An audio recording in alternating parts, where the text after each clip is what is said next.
This video is published by mbkpinternational.com. In this video we're going to talk about our rotary paper trimmers and the placement of this head. Sometimes people place the head in the wrong position, or sometimes it gets knocked out of position during shipping. And if it's not in the perfect position, it will not cut correctly. So I'm going to lift this up, and I'm going to... First thing you probably want to do, if it's not cutting correctly, just put it to the center and lift up on this thing, and it will come up about half. Hold down here and grab this thing and lift up, and you can rotate it around, and then you can see the head. And basically you're going to have this rubber wheel here, and that rubber wheel, you got to make sure this is the plastic thing that the paper goes under. So it should be all the way to the back here, just almost to the back edge, just a hair off the back edge, and the paper would slide under that, and then it would get cut.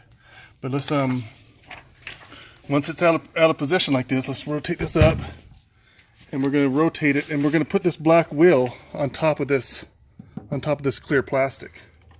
Okay, so again, you need to lift up and rotate into position, and the proper position is this blade will be perfectly against this thing here. So as you lift up, you rotate and clear that plastic shield, and make sure it hits against this metal here. So, and that's where it cuts against.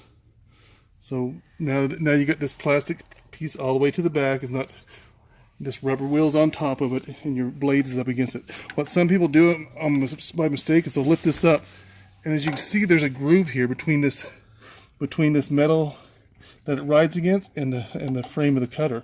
And a lot of people will lift it up and put it in that groove, think it like this. See how it's in that groove now? And this shiny, this metal part here is on top of it, and the actual blade is behind this, and that is incorrect. The blade needs to be in front of this. So that's incorrect. It will not cut very good at all if it's like that. So you lift that up, pull it forward again. Again, you want it all the way against it where it hits that metal, but you also want this plastic forward and this rubber wheel completely on top of that plastic. So lift up, take it to the center because it's easier, hold down the frame, lift up on this bar to get it, and you have to put a little pressure, and then you get it against it, and you can see how that wheel is just perfectly against this metal. And we'll do a test cut real quick just to show you. And you slide it under the clear plastic here,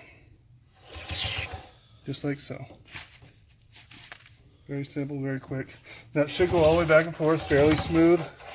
Sometimes it gets a little stiff towards the end here, but it's not a big deal. If it got to where it got really tight and doesn't go back and forth on one end or the other, these brackets are adjustable underneath by loosening these.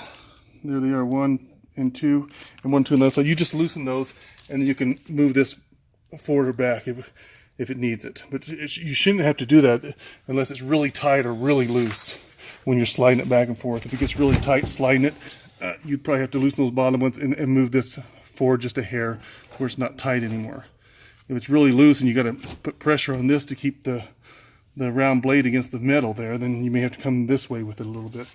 But typically the only thing you have to adjust is this, and you just have to make sure that wheel is on the outside. The blade is on the outside of this. You should be able to see the whole blade, the full whole blade as it's on this. And it's fully against it, so it does like a scissor-like cutting action. And that's pretty much it. This video is published by mbkpinternational.com.